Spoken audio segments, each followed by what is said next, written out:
ಸಿಗ್ತಾಳೆ, ಆದ್ರೆ ಶವ ಆಗಿ. ಅವಳ ಕೈಗಳನ್ನ ಅವಳದೇ ದುಪಟ್ಟ ಅಂಡ್ ID ಕಾರ್ಡ್ ಇಂದ ಮರಕ್ಕೆ ಕಟ್ಟಿರ್ತಾರೆ. And most brutal part is ಅವಳ ಯೋನಿ, ಅವಳ ಏನಿತ್ತ ಅದ್ರ ಒಳಗಡೆ 6 ಇಂಚ್ ಮಣ್ಣು ತುಂಬಿರ್ತಾರೆ. ಓ ಬಿಡಪ್ಪ, ನಮ್ ಪೊಲೀಸ್ ಅವ್ರಿಗೆ ತಮ್ಮ ಡ್ಯೂಟಿ ಮೇಲೆ ಎಷ್ಟೊಂದು ನಿಷ್ಠೆ ಇದೆ, ಒಂದೇ ದಿನದಲ್ಲಿ ಆರೋಪಿನ ಹಿಡಿದ್ಬಿಟ್ರಲ್ಲ ಅಂತ ಪೊಲೀಸ್ ಅವ್ರ ಮೇಲೆ ಫುಲ್ ಒಂಥರ ಹೊಗಳ್ತಾ ಇರ್ತಾರೆ.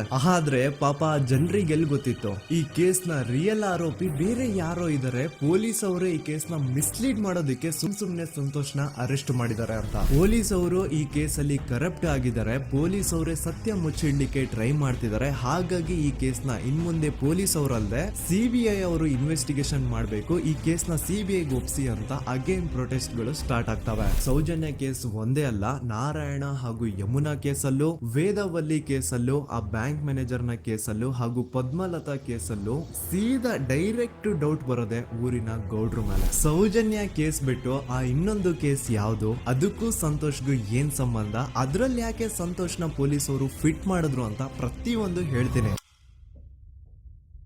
ನಾನು ಈ ಚಾನೆಲ್ ನ ಸ್ಟಾರ್ಟ್ ಮಾಡಿದಾಗಿಂದ one of the most requested video ಬಂದು ಸೌಜನ್ಯ ಕೇಸ್ ಬಗ್ಗೆ. ಸರಿ, ನಮ್ ದೂತ ಸಭೆಯ ಪ್ರಜೆಗಳು ಇಷ್ಟೊಂದು ಕೇಳ್ತಿದಾರಲ್ಲ, ಈ ಒಂದು ಕೇಸ್ ಬಗ್ಗೆ ವಿಡಿಯೋ ಮಾಡುವ ಅಂತ ಸೌಜನ್ಯ ಕೇಸ್ ಬಗ್ಗೆ ನಾನು ರಿಸರ್ಚ್ ಸ್ಟಾರ್ಟ್ ಮಾಡಿದೆ. ಅಂಡ್ ಟ್ರಸ್ಟ್ ಮೀ, ಎಷ್ಟೊಂದು ಕಾಂಪ್ಲೆಕ್ಸ್ ಈ ಒಂದು ಕೇಸ್ ಇದೆ ಅಂತಂದ್ರೆ ನನ್ ತಲೆನೇ ಕೆಟ್ಬಿಡ್ತು. ಬಟ್ ಡೋಂಟ್ ವರಿ, ನಿಮ್ಗಂತೂ ಪ್ರತಿ ಒಂದನ್ನ ತುಂಬಾ ಸಿಂಪಲ್ ಆಗಿ ಅರ್ಥ ಮಾಡಿಸ್ತೇನೆ. ಅನ್ಕೊಳ್ಳಿ, ಒಂದು ಊರು, ಆ ಊರಲ್ಲಿ ಒಂದು ಗೌಡ್ರ ಕುಟುಂಬ ಇದೆ. ಅಂಡ್ ಆ ಗೌಡ್ರ ಕುಟುಂಬ ತುಂಬಾನೇ ಪವರ್ಫುಲ್, ಲೈಕ್ ನಾವು ಮೂವೀಸ್ ಅಲ್ಲಿ ನೋಡ್ತೀವಲ್ಲ ಹಂಗೆ. ಸೊ ಗೌಡ್ರ ಊರು ಬಂದು ಧರ್ಮಸ್ಥಳ ಅಂತ. ಆ ಒಂದು ಊರಲ್ಲಿ ಇವ್ರಿಗೆ ಸಖತ್ ಕಂಟ್ರೋಲ್ ಇರುತ್ತೆ. ಈವನ್ ಅದೇ ಒಂದು ರೀಜನ್ ಅಲ್ಲಿ ಇರುವಂತಹ ಒಂದು ತುಂಬಾನೇ ಪಾಪ್ಯುಲರ್ ದೇವಸ್ಥಾನನು ಸಹ ಇವರೇ ಕಂಟ್ರೋಲ್ ಮಾಡ್ತಿರ್ತಾರೆ. ಆ ಒಂದು ದೇವಸ್ಥಾನ ಇಂದ ಈ ಗೌಡ್ರ ಕುಟುಂಬಕ್ಕೆ ಎಷ್ಟೊಂದು ದುಡ್ಡು ಬರ್ತಾ ಇರುತ್ತೆ ಅಂತಂದ್ರೆ, ಅದೇ ದುಡ್ಡಲ್ಲಿ ಇವರು ಬೇಜನ್ ಪ್ರೈವೇಟ್ ಪ್ರೈಮರಿ ಅಂಡ್ ಹೈಸ್ಕೂಲ್ಸ್ ನ ಸ್ಥಾಪನೆ ಮಾಡಿರ್ತಾರೆ, ಬೇಜನ್ ಪ್ರೈವೇಟ್ ಮೆಡಿಕಲ್ ಕಾಲೇಜಸ್ ಇರ್ತವೆ, ಅಂಡ್ ಬೇಜನ್ ಪ್ರೈವೇಟ್ ದೊಡ್ಡ ದೊಡ್ಡ ಹಾಸ್ಪಿಟಲ್ಸ್ ಇರ್ತವೆ. ಒಟ್ಟಲ್ಲಿ ಹೇಳ್ಬೇಕು ಅಂತಂದ್ರೆ ದುಡ್ಡಿನ ಸುರಿಮಳೆ ಇವ್ರಿಗೆ. ನೋಡಿ, ನಮ್ಮ ಭಾರತ ದೇಶದಲ್ಲಿ ಒಂದು ಕಾನೂನಿದೆ, ದ ರಿಲಿಜಿಯಸ್ ಎಂಡೋಮೆಂಟ್ ಆಕ್ಟ್ 1863 ಅಂತ. ಬೇಸಿಕಲಿ ಈ ಒಂದು ಕಾನೂನು ಏನ್ ಹೇಳುತ್ತೆ ಅಂತಂದ್ರೆ, ಭಾರತದಲ್ಲಿ ಯಾವ್ದೆಲ್ಲ ಹಿಂದೂ ಟೆಂಪಲ್ಸ್ ಇದಾವೋ ಅವೆಲ್ಲ ಗವರ್ಮೆಂಟ್ ಪ್ರಾಪರ್ಟಿ. ಆ ಹಿಂದೂ ಟೆಂಪಲ್ಸ್ ನ ಮ್ಯಾನೇಜ್ಮೆಂಟ್ ಎಲ್ಲ ಗವರ್ಮೆಂಟ್ ಕೈಗೆ ಹೋಗಿ ಗವರ್ಮೆಂಟ್ ಡಿಸೈಡ್ ಮಾಡುತ್ತೆ ಆ ಮ್ಯಾನೇಜ್ಮೆಂಟ್ ಅಲ್ಲಿ ಯಾರ್ ಕೆಲ್ಸಕ್ಕೆ ಇರಬೇಕು, ಯಾರ್ ಕೆಲ್ಸಕ್ಕೆ ಇರಬಾರ್ದು, ಅಂಡ್ ಆ ಟೆಂಪಲ್ ಇಂದ ಬರ್ತಿರುವಂತಹ ಡೊನೇಷನ್ ಅಮೌಂಟ್ ನ ಏನ್ ಮಾಡ್ಬೇಕು ಅಂತ. ಸೊ ಈ ಒಂದು ಕಾನೂನಿನ ಪ್ರಕಾರ ಗವರ್ಮೆಂಟ್ ಇಂಡಿಯಾದಲ್ಲಿ ಇರುವಂತಹ ಆಲ್ಮೋಸ್ಟ್ ಎಲ್ಲಾ ಹಿಂದೂ ಟೆಂಪಲ್ಸ್ ನ ತನ್ನ ಕಂಟ್ರೋಲ್ ಅಲ್ಲಿ ತಗೋತಾ ಇರ್ಬೇಕಾದ್ರೆ ಗವರ್ಮೆಂಟ್ ಅಫಿಷಿಯಲ್ಸ್ ಧರ್ಮಸ್ಥಳ ಶ್ರೀ ಮಂಜುನಾಥ ದೇವಸ್ಥಾನಕ್ಕೂ ರೀಚ್ ಔಟ್ ಮಾಡ್ತಾರೆ. ಅಂಡ್ ಆಗ ಇಷ್ಟು ದಿನ ಟೆಂಪಲ್ ನ ಕಂಟ್ರೋಲ್ ಮಾಡ್ತಿದ್ದಂತಹ ಆ ಗೌಡ್ರ ಕುಟುಂಬ ಏನ್ ಹೇಳುತ್ತೆ ಗೊತ್ತಾ, ಇಲ್ಲ ಇಲ್ಲ, ಇದು ಹಿಂದೂ ಟೆಂಪಲ್ ಅಲ್ಲ, ಇದು ಜೈನ್ ಫ್ಯಾಮಿಲಿಗೆ ಬಿಲಾಂಗ್ ಮಾಡುವಂತಹ ಒಂದು ಪ್ರೈವೇಟ್ ಟೆಂಪಲ್ ಅಂತ ಹೇಳ್ತಾರೆ. ನಾನು ಇಷ್ಟು ದಿನ ಧರ್ಮಸ್ಥಳ ಶ್ರೀ ಮಂಜುನಾಥ ದೇವಸ್ಥಾನ ಒಂದು ಹಿಂದೂ ಟೆಂಪಲ್ ಅಂತ ಅನ್ಕೊಂಡಿದ್ದೆ, ಆದ್ರೆ ಈಗಷ್ಟೇ ನನಗೂ ಗೊತ್ತಾಗಿದ್ದು ಇದು ಹಿಂದೂ ಟೆಂಪಲ್ ಅಲ್ಲ, ಇದು ಒಂದು ಜೈನ್ ಫ್ಯಾಮಿಲಿಗೆ ಬಿಲಾಂಗ್ ಮಾಡುವಂತಹ ಪ್ರೈವೇಟ್ ಜೈನ್ ಟೆಂಪಲ್ ಅಂತ. ಸೊ ಹೀಗಾಗಿ ಗವರ್ಮೆಂಟ್ ಅಫಿಷಿಯಲ್ಸ್ ಏನೂ ಮಾಡಕ್ಕಾಗದೆ ಇವತ್ತಿನವರೆಗೂ ಈ ಒಂದು ಧರ್ಮಸ್ಥಳ ಶ್ರೀ ಮಂಜುನಾಥ ದೇವಸ್ಥಾನನ ಒಂದು ಪ್ರೈವೇಟ್ ಟ್ರಸ್ಟ್ ನಡ್ಸ್ಕೊಂಡು ಹೋಗ್ತಿದೆ. ಅಂಡ್ ಆ ಪ್ರೈವೇಟ್ ಟ್ರಸ್ಟ್ ನ ಓನರ್ ಯಾರು, ಅದೇ ಗೌಡ್ರ ಕುಟುಂಬ. ನೋಡಿ, ನಾನು ಈ ವಿಡಿಯೋದಲ್ಲಿ ಯಾರ್ದನ್ನು ರಿಯಲ್ ನೇಮ್ಸ್ ನ ಬಳಸ್ತಿಲ್ಲ. ಪ್ರೀವಿಯಸ್ಲಿ ಬೇರೆ ಯೂಟ್ಯೂಬರ್ಸ್ ತಮ್ಮ ವಿಡಿಯೋಸ್ ಅಲ್ಲಿ ರಿಯಲ್ ನೇಮ್ಸ್ ನ ಬಳಸಿದ್ದಾರೆ ಅನ್ನೋ ಒಂದೇ ಒಂದು ಕಾರಣಕ್ಕೆ ಅವ್ರ ವಿಡಿಯೋಸ್ ನ ಡಿಲೀಟ್ ಮಾಡಿಸಿದ್ದಾರೆ. ಸೊ ಅವ್ರ ಜೊತೆ ಆಗಿದ್ದು ನನ್ ಜೊತೆ ಆಗೋದ್ ಬೇಡ, ಸತ್ಯ ಮುಚ್ಚೋಗೋದು ನನ್ಗೆ ಇಷ್ಟ ಇಲ್ಲ. ಹಾಗಾಗಿ ನಾನು ಇಲ್ಲಿ ರಿಯಲ್ ನೇಮ್ಸ್ ನ ಬಳಸ್ತಿಲ್ಲ. ಆದ್ರೆ ನಾನು ಯಾರನ್ನ ಪಾಯಿಂಟ್ ಔಟ್ ಮಾಡಿ ಹೇಳ್ತಿದ್ದೀನಿ ಅನ್ನೋದು ಮಾತ್ರ ನಿಮಗೆ ತುಂಬಾ ಕ್ಲಿಯರ್ಲಿ ಅರ್ಥ ಆಗುತ್ತೆ. Don't worry.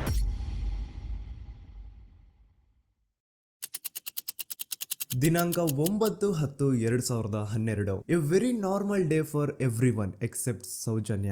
ಧರ್ಮಸ್ಥಳ ಹತ್ರ ಇರುವಂತಹ ಪಂಗಳ್ ಅನ್ನೋ ಒಂದು ಸಣ್ಣ ಹಳ್ಳಿಗೆ ಬಿಲಾಂಗ್ ಮಾಡುವಂತಹ ಸೌಜನ್ಯ ತುಂಬಾನೇ ಒಳ್ಳೆ ಹುಡುಗಿ. SDM ಕಾಲೇಜ್ ಆಫ್ ಉಜ್ರಿಯಲ್ಲಿ 2nd PUC ಓದ್ತಿದ್ದಂತಹ ಇವಳು ತುಂಬಾನೇ ಬ್ರೈಟ್ ಸ್ಟೂಡೆಂಟ್ ಕೂಡ. ಸೊ ಒಂದು ದಿನ ಅಂದ್ರೆ 9 ಅಕ್ಟೋಬರ್ 2012 ಬೆಳಿಗ್ಗೆ 7:30-8 ಗಂಟೆ ಹಾಗೆ ಆಸ್ ಯೂಶುವಲ್ ತನ್ನ ಕಾಲೇಜ್ ಹೋಗೋದಕ್ಕೆ ರೆಡಿ ಆಗ್ತಿರ್ತಾಳೆ. ಅವತ್ತು ಮಂಗಳವಾರದ ದಿನ ಅಂಡ್ ಅವತ್ತು ಲೋಕಲ್ ಫೆಸ್ಟಿವಲ್ ಬೇರೆ ಇರುತ್ತೆ, ಹೊಸ ಅಕ್ಕಿ ಅಂತ. ಈ ಒಂದು ಲೋಕಲ್ ಫೆಸ್ಟಿವಲ್ ದಿನ ಮನೆ ಒಳಗಡೆ ಏನೇ ಅಡುಗೆ ಮಾಡಿದ್ರು ಹೊಸ ಅಕ್ಕಿನೇ ಬಳಸಬೇಕು. ಸೊ ಹೊಸ ಅಕ್ಕಿ ತಂದು ಬ್ರೇಕ್ಫಾಸ್ಟ್ ನ ರೆಡಿ ಮಾಡೋಷ್ಟ್ರಲ್ಲಿ ಸೌಜನ್ಯ ಅವ್ರ ತಾಯಿ ತುಂಬಾ ಲೇಟ್ ಮಾಡ್ತಾರೆ. ಸೊ ಕಾಲೇಜ್ಗೆ ಲೇಟ್ ಆಗ್ತಿದೆ ಅಂತ ಈ ಸೌಜನ್ಯ ಟಿಫಿನ್ ಸಹ ಮಾಡದೆ ಹಾಗೆ ಹೋಗ್ತಾಳೆ. ಅವಳ ತಲೆಯಲ್ಲಿ ಏನಿತ್ತು ಅಂತಂದ್ರೆ, ಹೆಂಗೋ ಇವತ್ತು ಲೋಕಲ್ ಫೆಸ್ಟಿವಲ್ ಬೇರೆ ಇದೆ, ಹಾಗಾಗಿ ಮೇ ಬಿ ಕಾಲೇಜು ಬೇಗ ಬಿಡ್ಬೋದು, ಸೊ ಮಧ್ಯಾಹ್ನ ಡೈರೆಕ್ಟ್ ಮನೆಗೆ ಬಂದು ಊಟ ಮಾಡುವ ಬಿಡು ಅಂತ ಅವಳು ಅನ್ಕೊಂಡಿರ್ತಾಳೆ. ಆದ್ರೆ ಕಾಲೇಜ್ ಹೋಗಾದ್ಮೇಲೆ ಗೊತ್ತಾಗುತ್ತೆ ಅವತ್ತು ಅವಳಿಗೆ ಸ್ಪೆಷಲ್ ಕ್ಲಾಸಸ್ ಬೇರೆ ಇದೆ ಅಂತ.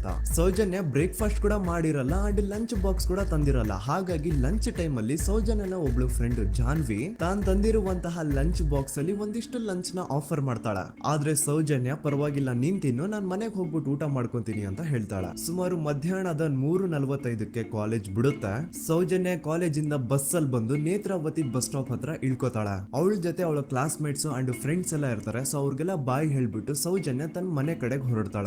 ನೇತ್ರಾವತಿ ಬಸ್ ಸ್ಟಾಪ್ ಇಂದ ಸೌಜನ್ಯ ಮನೆಗೆ 20 ಮಿನಿಟ್ಸ್ ನ ವಾಕ್ ಇರುತ್ತೆ. ಮ್ಯಾಕ್ಸ್ ಟು ಮ್ಯಾಕ್ಸ್ 30 ಮಿನಿಟ್ ಹಿಡಿಬಹುದು. ಸೊ ಸೌಜನ್ಯ ನಡ್ಕೊಂಡು ಮನೆ ಕಡೆಗೆ ಹೋಗ್ತಾ ಇರ್ತಾಳೆ. ಒಂದ್ ಸ್ವಲ್ಪ ದೂರದಲ್ಲಿ ಪ್ರಕೃತಿ ಹಾಸ್ಪಿಟಲ್ ಅಂತ ಒಂದಿರುತ್ತೆ. ಅಲ್ಲಿನ ಸೆಕ್ಯೂರಿಟಿ ಗಾರ್ಡ್ ಸೌಜನ್ಯ ನಡ್ಕೊಂಡು ಹೋಗ್ತಾ ಇರೋದನ್ನ ನೋಡ್ತಾನೆ ಕೂಡ. ನಂತರ ಸೌಜನ್ಯ ಒಂದು 10 ನಿಮಿಷ ಹಂಗೆ ಮುಂದೆ ನಡ್ಕೊಂಡು ಹೋಗಾದ್ಮೇಲೆ ಸೌಜನ್ಯಗೆ ತನ್ನ ಮಾವ ಸಿಗ್ತಾರ. ಅವರು ಸೌಜನ್ಯನ ನೋಡಿ ಮಾತಾಡಿಸ್ತಾರೆ. ಯಾಕಮ್ಮ ಕಾಲೇಜಿಂದ ಇಷ್ಟು ಲೇಟ್ ಬರ್ತಿದೀಯಾ ಅಂತ ಕೇಳ್ತಾರ. ಆಗ ಸೌಜನ್ಯ ಇಲ್ಲ ಮಾವ, ಕಾಲೇಜಲ್ಲಿ ಸ್ಪೆಷಲ್ ಕ್ಲಾಸ್ ಇತ್ತು, ಹಾಗಾಗಿ ಲೇಟ್ ಆಗ್ಬಿಡ್ತು ಅಂತ ಹೇಳಿ ಒಂದೆರಡು ಮಾತಾಡಿಸಿ ನಂತರ ತನ್ನ ಮನೆ ಕಡೆ ತಾನು ಹೊರಡ್ತಾಳ. ಈಗ ಆ ಒಂದು ಪಾಯಿಂಟ್ ಇಂದ ಸೌಜನ್ಯಗೆ ತನ್ನ ಮನೆ ಹೋಗ್ಲಿಕ್ಕೆ 10 ನಿಮಿಷ ಬೇಕು. ಮ್ಯಾಕ್ಸ್ ಟು ಮ್ಯಾಕ್ಸ್ 20 ಮಿನಿಟ್ ಅನ್ಕೊಳ್ಳಿ. 3:45ಕ್ಕೆ ಕಾಲೇಜ್ ಬಿಟ್ರೆ ಅರೌಂಡ್ 4:30ಗೆ ಮನೇಲಿ ಇರ್ಬೇಕಾಗಿದ್ದು ಹುಡುಗಿ 6:30 7 ಗಂಟೆ ಆಗಿದ್ರು ಮನೆಗೆ ಸೇರಿರಲ್ಲ. ಸೊ ಮನೇಲಿ ಸೌಜನ್ಯ ಅವ್ರ ತಾಯಿಗೆ ಟೆನ್ಷನ್ ಸ್ಟಾರ್ಟ್ ಆಗುತ್ತೆ. ಏನಪ್ಪಾ ಈ ಹುಡುಗಿ ಎಷ್ಟೊತ್ತಾದ್ರೂ ಇನ್ನು ಮನೆಗ್ ಬಂದಿಲ್ವಲ್ಲ ಅಂತ. ಸೊ ಅವ್ರೇನ್ ಮಾಡ್ತಾರೆ, ಸೌಜನ್ಯ ಅವ್ರ ತಂದೆ ಕಾಲ್ ಮಾಡ್ಬಿಟ್ಟು ರೀ ಹಿಂಗೆ 3:30 4 ಗಂಟೆಗೆ ಕಾಲೇಜಿಂದ ಮನೆಗ್ ಬರ್ತಿದ್ದಿದ್ ನಮ್ ಹುಡುಗಿ ಇವತ್ತು 7 ಗಂಟೆ ಆದ್ರೂ ಇನ್ನು ಮನೆಗ್ ಬಂದಿಲ್ಲ, ನೀವು ಸ್ವಲ್ಪ ಬೇಗ ಮನೆಗ್ ಬಂದು ವಿಚಾರಿಸಿ ಅಂತ ಗಾಬ್ರಿಲಿ ಹೇಳ್ತಾರ. ಸರಿ ಅಂತ ಸೌಜನ್ಯ ಅವ್ರ ತಂದೆ ಮನೆಗ್ ಬಂದ್ಬಿಟ್ಟು ಸೌಜನ್ಯನ ಫ್ರೆಂಡ್ಸ್ ಕ್ಲಾಸ್ ಮೇಟ್ಸ್ ಯಾರ್ದೆಲ್ಲ ಅವ್ರ ಹತ್ರ ನಂಬರ್ ಇರುತ್ತೋ ಅವ್ರಿಗೆಲ್ಲ ಕಾಲ್ ಮಾಡ್ಬಿಟ್ಟು ಸೌಜನ್ಯ ಬಗ್ಗೆ ಕೇಳ್ತಾರ. ನಮ್ ಹುಡುಗಿ ಏನಾದ್ರೂ ನಿಮ್ ಮನೆಗ್ ಬಂದಿದ್ದಾಳ ಅಮ್ಮ ಅಂತ. ಆದ್ರೆ ಸೌಜನ್ಯನ ಫ್ರೆಂಡ್ಸ್ ಅಂಡ್ ಕ್ಲಾಸ್ ಮೇಟ್ಸ್ ಎಲ್ಲ ಇಲ್ಲ ಅಂಕಲ್, ನಮ್ ಮನೆಗಂತೂ ಸೌಜನ್ಯ ಏನು ಬಂದಿಲ್ಲ, ಅವಳು ಬಸ್ ಸ್ಟಾಪ್ ಇಂದ ಸೀದಾ ನಿಮ್ ಮನೆ ಕಡೆಗೇನೆ ಹೊರಟ್ಲಲ್ವಾ, ಯಾಕೆ ಇನ್ನೂ ಬಂದಿಲ್ವಾ ಅಂತ ಕೇಳ್ತಾರ. ಆಗ ಸೌಜನ್ಯ ಅವ್ರ ತಂದೆ ಇಲ್ಲಮ್ಮ ಬಂದಿಲ್ಲ, ಹಾಗಾಗಿನೇ ಕಾಲ್ ಮಾಡಿರೋದು ಅಂತ ಹೇಳಿ ಕಾಲ್ ಕಟ್ ಮಾಡ್ತಾರ. ದೆನ್ ಸೌಜನ್ಯ ಅವ್ರ ತಂದೆ ಸೌಜನ್ಯ ಅವ್ರ ಮಾವ ಕಾಲ್ ಮಾಡ್ತಾರ. ಅಳಿಯ ಎಲ್ಲಿದ್ಯಾ, ನನ್ ಮಗಳು ಇನ್ನು ಮನೆಗ್ ಬಂದಿಲ್ಲ, ನೀನೇನಾದ್ರೂ ಅವಳನ್ನ ನೋಡ್ದ ಅಂತ ಕೇಳ್ತಾರ. ಆ ಕಡೆಯಿಂದ ಅವರು ಸೌಜನ್ಯನ ಮಾವ ಹೇಳ್ತಾರೆ, ಹ್ಞೂ ನಾನ್ ನೋಡ್ದೆ, 4 ಕಾಲು ಹಾಗೆ ಆ ಹುಡುಗಿ ಕಾಲೇಜಿಂದ ಬರ್ಬೇಕಾದ್ರೆ ನನಗ್ ಕಾಣಿಸಿದ್ಲು, ನಾನ್ ಸ್ವಲ್ಪ ಮಾತಾಡ್ದೆ ಅವಳ ಹತ್ರ, ಅದಾದ್ಮೇಲೆ ಅವಳು ಮನೆ ಕಡೆ ಹೋದ್ಲಲ್ಲ, ಯಾಕೆ ಇನ್ನೂ ಬಂದಿಲ್ವಾ ಅಂತ ಅವರೇ ಉಲ್ಟಾ ಕ್ವಶನ್ ಕೇಳ್ತಾರ. ಈ ಕಡೆ ಸೌಜನ್ಯ ಅವ್ರ ತಂದೆ ಇಲ್ಲ 7 ಗಂಟೆ ಆದ್ರೂ ಮಗು ಇನ್ನು ಮನೆಗ್ ಬಂದಿಲ್ಲ, ನಮ್ಗೆ ಯಾಕೋ ತುಂಬಾ ಗಾಬರಿ ಆಗ್ತಿದೆ, ನೀನೊಂದ್ ಕೆಲ್ಸ ಮಾಡು, ನಮ್ಮವ್ರನ್ನೆಲ್ಲ ಸೇರ್ಸು, ಎಲ್ರೂ ಸೇರಿ ಹುಡುಕುವ ಅವಳನ್ನ ಅಂತ ಸುಮಾರು ರಾತ್ರಿ 7 ಗಂಟೆಯಿಂದ ಹಿಡಿದು 11 ಗಂಟೆವರೆಗೂ ಸೌಜನ್ಯನ ಮನೆಯವರು ಅಂಡ್ ಊರಿನ ಜನ 200-300 ಜನ ಸೇರ್ಕೊಂಡು ಸೌಜನ್ಯನ ಹುಡುಕ್ತಾರೆ. ಆದ್ರೆ ಸೌಜನ್ಯನ ಒಂದು ಸುಳಿವು ಸಿಗಲ್ಲ. ಸೊ ಕೊನೆಗೆ ಸಹಾಯ ಕೇಳ್ತಾ ರಾತ್ರಿ 11 ಗಂಟೆ ಹಾಗೆ ಸೌಜನ್ಯನ ತಂದೆ ತಾಯಿ ಅಂಡ್ ಊರಿನ ಜನ ಎಲ್ಲ ಬೆಳ್ತಂಗಡಿ ಪೊಲೀಸ್ ಸ್ಟೇಷನ್ ಹತ್ರ ಹೋಗ್ತಾರ. ಅಲ್ಲಿ ಪೊಲೀಸ್ ಅವ್ರ ಹತ್ರ ಕಾಲೇಜ್ ಹೋಗಿದ್ ನಮ್ ಹುಡುಗಿ ಇಷ್ಟೊತ್ತಾದ್ರೂ ಇನ್ನು ಮನೆಗ್ ಬಂದಿಲ್ಲ, ಎಷ್ಟು ಹುಡುಕಿದ್ರು ಸಿಗ್ತಾ ಇಲ್ಲ, ಸೊ ಪ್ಲೀಸ್ ಒಂದು ಮಿಸ್ಸಿಂಗ್ ರಿಪೋರ್ಟ್ ನ ಫೈಲ್ ಮಾಡಿ ನಮ್ ಹುಡುಗಿನ ಹುಡುಕೊಡಿ ಅಂತ ಕೇಳ್ಕೊತಾರ. ಆದ್ರೆ ಪೊಲೀಸ್ ಅವರು ಒಪ್ಪಲ್ಲ. ಇಲ್ಲ ಯಾವುದೇ ಪರ್ಸನ್ ಮಿಸ್ಸಿಂಗ್ ಆದ್ರೆ ಆಫ್ಟರ್ 24 ಅವರ್ಸ್ ಆದ್ಮೇಲೆನೆ ರಿಪೋರ್ಟ್ ಫೈಲ್ ಮಾಡಕ್ಕಾಗೋದು. ಸೊ ನೀವ್ ಒಂದ್ ಕೆಲ್ಸ ಮಾಡಿ, ಈಗ ಮನೆಗ್ ಹೋಗಿ ನಾಳೆ ಬೆಳಿಗ್ಗೆವರೆಗೂ ನೋಡಿ, ನಾಳೆ ಬೆಳಿಗ್ಗೆವರೆಗೂ ನಿಮ್ ಮಗಳು ನಿಮ್ ಮನೆಗ್ ಬಂದಿಲ್ಲ ಅಂತಂದ್ರೆ ಆಗ ಬಂದ್ಬಿಟ್ಟು ಮಿಸ್ಸಿಂಗ್ ರಿಪೋರ್ಟ್ ನ ಫೈಲ್ ಮಾಡಿಸಿ ಅಂತ ಹೇಳಿ ಕಳಿಸ್ತಾರ.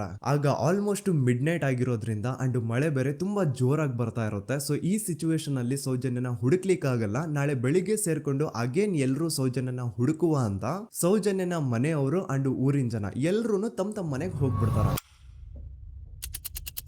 ನೆಕ್ಸ್ಟ್ ದಿನ ಅಂದ್ರೆ 10 ಅಕ್ಟೋಬರ್ 2012 ಬುಧವಾರದ ದಿನ ಬೆಳಿಗ್ಗೆ 10 ಗಂಟೆ ಹಾಗೆ ಸೌಜನ್ಯನ ಮನೆಯವರು ಅಂಡ್ ಊರಿನ 200-300 ಜನ ಸೇರ್ಕೊಂಡು ಅಗೇನ್ ಸೌಜನ್ಯಗೋಸ್ಕರ ಹುಡುಕಾಟ ಸ್ಟಾರ್ಟ್ ಮಾಡ್ತಾರ. ಹುಡುಕಾಟ ಪ್ರಾರಂಭಿಸಿದ್ದು ವಿತಿನ್ 2 ಅವರ್ಸ್ ಒಳಗಡೆನೆ ಸೌಜನ್ಯ ಸಿಗ್ತಾಳೆ. ಆದ್ರೆ ಶವ ಆಗಿ ಆ 200-300 ಊರಿನ ಜನ ಎಲ್ಲ ಸೇರ್ಕೊಂಡು ಏನ್ ಸೌಜನ್ಯನ ಹುಡುಕ್ತಾ ಇದ್ರು, ಅದ್ರಲ್ಲಿ ಯಾರೋ ಒಬ್ರಿಗೆ ಸೌಜನ್ಯನ ಮನೆಯಿಂದ ಕೇವಲ 10 ನಿಮಿಷ ದೂರದಲ್ಲಿರುವಂತಹ ಒಂದು ಹಳ್ಳನ ದಡದಲ್ಲಿ ಸೌಜನ್ಯನ ಮೃತದೇಹ ಸಿಗುತ್ತಾ.